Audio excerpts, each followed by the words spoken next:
பௌத்திரம் ஆனல் fistula எதனால எல்லாம் வருது அப்படின்னு பார்த்தீங்கன்னா, பெரும்பாலும் ஆனல் கிளாண்டோட இன்ஃபெக்ஷனால தான் வருதுங்கிறது நம்ம எல்லாத்துக்குமே தெரியும். ஆனால் சில காரணங்கள், ஏதாவது ஒரு வியாதியினாலையும் கூட இது சில டைம் வரலாம்.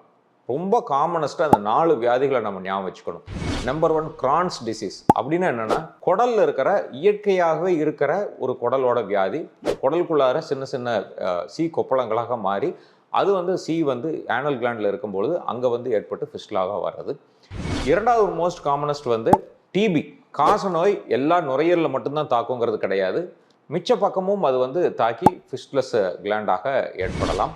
மூன்றாவது ஏதாவது ஒரு வகையான டைவர்டிகுலைட்டிஸ். இந்த டைவர்டிகுலா அப்படின்னா என்னன்னா, அந்த டைவர்டிகுலா ஒரு சின்ன அவுட் போச்சிங் ஆஃப் தசைகள், அதுக்குள்ளாரையும் இன்ஃபெக்ஷன் ஆகி இந்த மாதிரி ஃபிஸ்டுலஸாக வரலாம்.